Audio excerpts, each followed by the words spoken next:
So I have decided to split this tutorial in two main chunks. In this part, we're going to be covering the materials I used, cutting the separate panels, as well as sewing the pockets, collar, lapel, and facing. So I did this because the video turned out to be really long, and the second part is up right now, so you can watch that straight after this video. So shall we get into the tutorial? These are the materials I decided to work with. This beautiful yellow felt that is so soft and feels so good on the skin. I got this from Store for about £4 per meter, and I got a total of 2 meters for this jacket. I also got this faux yellow material as a present from Jorge. When I tell you this thing feels like butter, I am not lying, and I just thought the two of them would go really well together. So I also got some black lining because it's what I had in the house. I didn't want to have to go out to buy yellow lining to go with this jacket. I also got 2 buttons, which I thought went really well with the material combinations as well as my patterns. I already have videos for this pattern tutorial, and I would link them in the description box, so you can go check that out if you are interested to see how I made the patterns for this jacket.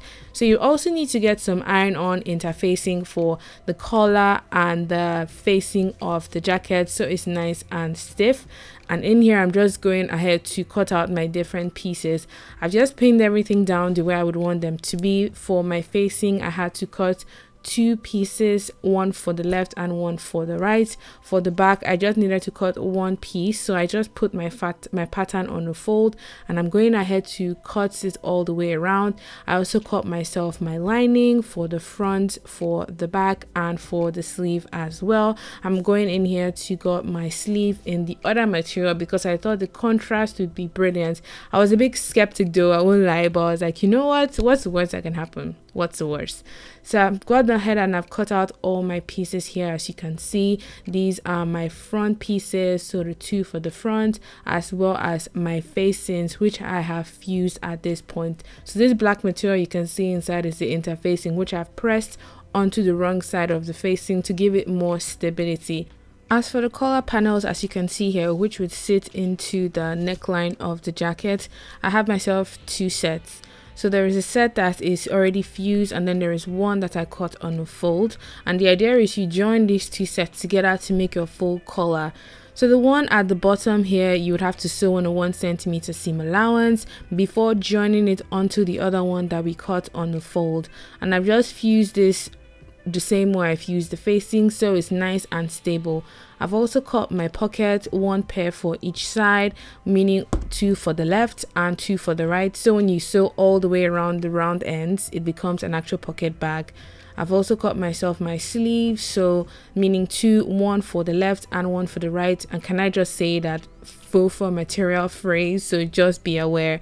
I've also cut my back piece, which I cut on the fold, as well as my facing, which I have also fused with some interfacing to just make it stiff, and it keeps the neckline nice and stable. I've gotten ahead, I've also cut my lining for the front, the back, and for the sleeve of this jacket.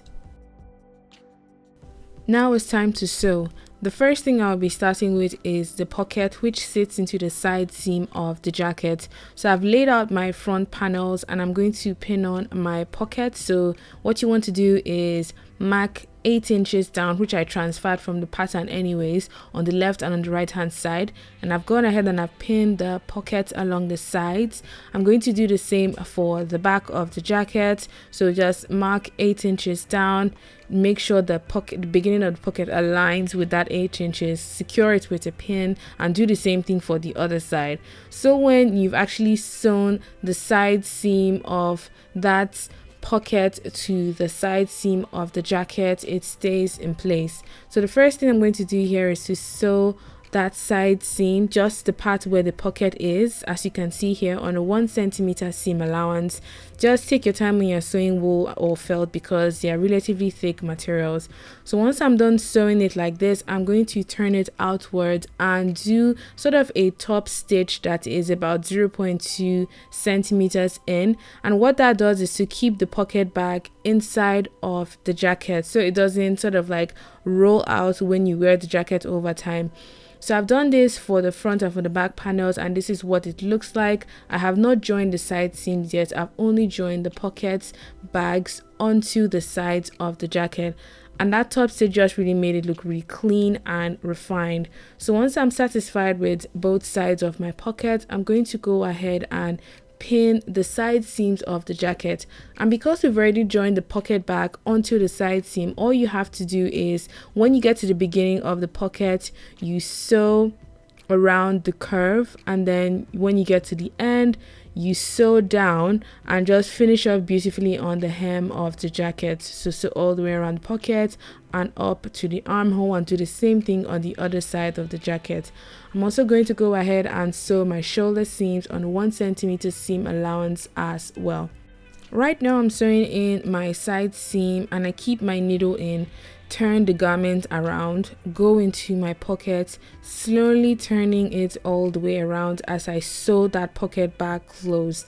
Because the idea is when you sew the pair of the pocket along that curved seam, you automatically create a pocket bag.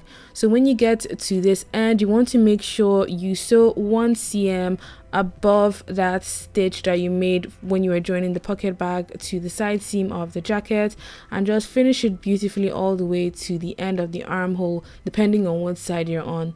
So in here I'm sewing my shoulder seams for the left and for the right shoulders, and this is what it looks like right now. So I know I don't have to think about pockets, I know I don't have to think about side seams because I just got my pockets sorted out first. So the next thing we need to do is to join our front facings to our back facings. So I'm just going in here to pin them along the shoulders, so pinning left to right and so on and so forth, and take this to my machine and sew on a 1 centimeter seam allowance, because what you want to have is one full facing which is connecting the front to the back, and this way you can start your lapel and finish it off very, very nicely.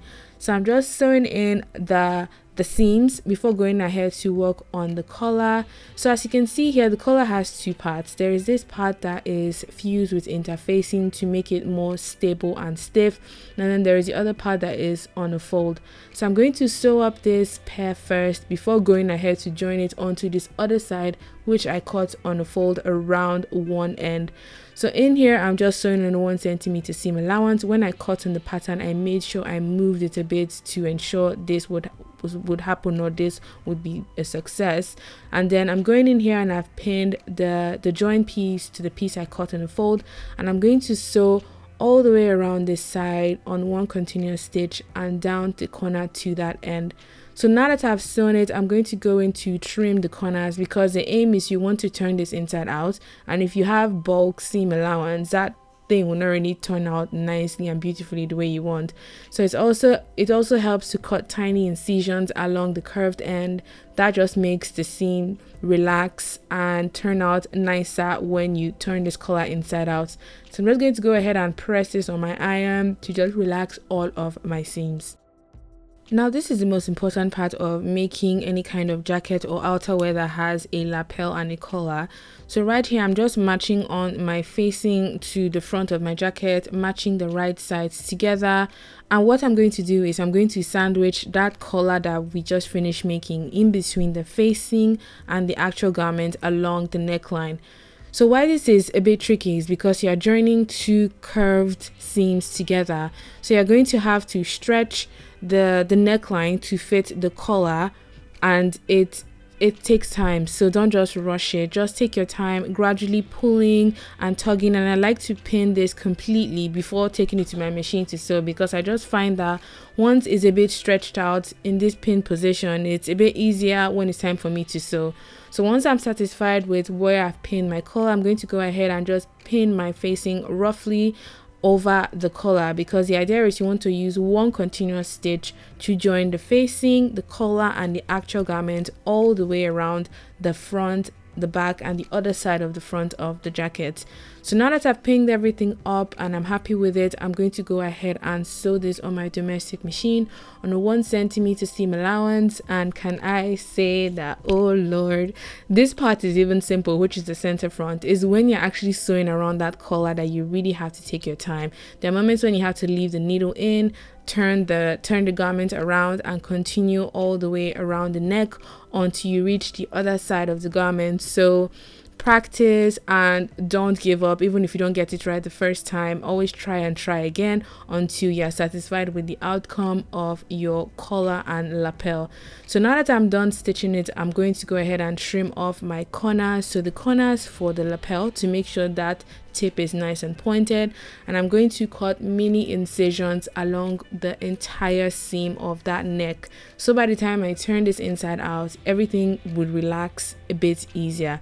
So I'm just going in here and I'm tucking everything out. So I'm turning this inside out, revealing the right side of my facing as well as revealing my collar.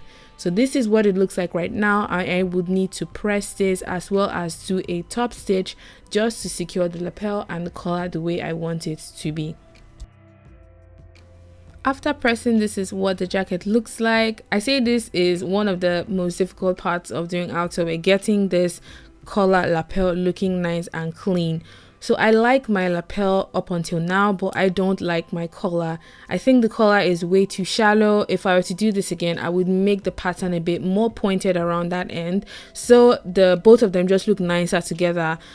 For now, I don't mind. I don't really mind it looking like this, but I think if I want to make this again, I am going to adjust this. My pocket looks nice, but please watch the second part of this video to see how I make the sleeve, to see how I fix the lining, and to see the rest of this sewing tutorial. So the video is already live. You just have to click on here to watch the rest of this video, and I decided to split it in two because the entire tutorial was getting really long and I didn't want to have to sacrifice on good content just to make sure that the video was short. So make sure you watch the second one to see the rest of this tutorial, and I will see you guys next time. Bye.